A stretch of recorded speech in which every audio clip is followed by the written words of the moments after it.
कांग्रेस सांसद प्रमोद तिवारी ने कहा कि पार्टी के केंद्रीय चुनाव प्राधिकरण के प्रमुख मधुसूदन मिस्त्री से कहा गया है कि प्रदेश कांग्रेस कमेटी के निर्वाचक मंडल की सूची मतदान में हिस्सा लेने वालों और संभावित उम्मीदवारों को दी जानी चाहिए।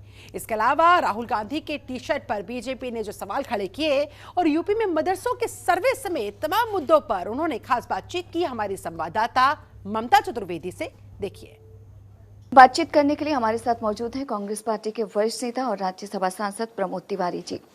कांग्रेस के राष्ट्रीय चुनाव से पहले कुछ सांसदों ने असमंजस जाहिर की है, निष्पक्षता को लेकर उनको कहीं ना कहीं चिंता है। इसको लेकर उन्होंने पीसीसी निर्वाचक मंडल की सूची को सार्वजनिक करने की बात कही है। इसे आप कैसे देखते हैं? मैं स्पष्ट कर दूं, इन सांसदों ने स्पष्ट किया है कि हमें इस पर कोई हम सवाल या निशान नहीं खड़ा कर रहे हैं सदस्यों के। इसके ट्रांसपेरेंसी पे या चुनाव पे कोई सवाल उठा रहे हैं। हाँ, सूची अगर हो जाए तो लोगों को सार्वजनिक हो जाएगी, परंपरा यही है।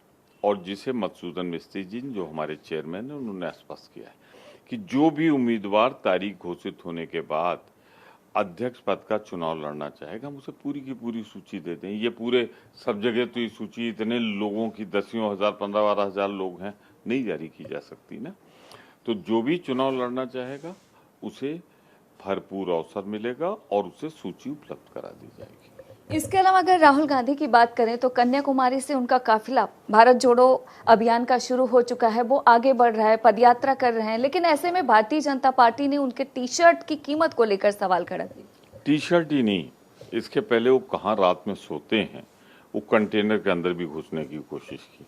जब देखा कि वहाँ का बड़ा दुरूह जीवन, एक साधारण सा बिस्तर, एक साधारण सा टॉयलेट, लौट आए वहाँ से। अब टी शर्ट पे आए हैं, उनको 42,000 दाम दिखाई पड़ रहा है। अरे उद्देश्य देखो, तुमने जो महंगाई बढ़ाई है उसके खिलाफ है, तुमने जो बेरोजगारी 47 साल की सब ज्यादा की उसके खिलाफ है, जो टुकड़े टुकड़े में तुम देश बेच रहे हो 2 लोगों को, उसके खिलाफ है ये। हम जो सार्वजनिक संस्थाएं, संवैधानिक संस्थाएं नष्ट की जा रही है उसके खिलाफ यात्रा है, उस पर जाओ। अब टी शर्ट के बाद बढ़ना जूते पे आ जाओगे कि राहुल गांधी का जूता कैसा है। याद दिला दूं आपको, फिर बुरा मत मानना, प्रधानमंत्री नरेंद्र मोदी जब अमेरिका के राष्ट्रपति आए थे तो जो सूट पहना था ना, उसमें सोने की लिखा हुआ था, सोने के तार से, और नरेंद्र मोदी नरेंद्र मोदी नरेंद्र मोदी, वो उस पद के गरिमा के अनुरूप नहीं था। और जहाँ तक सवाल है उसकी कीमत की, तो खुद स्वीकार किया था 10 लाख, जो 4 करोड़ में बिका।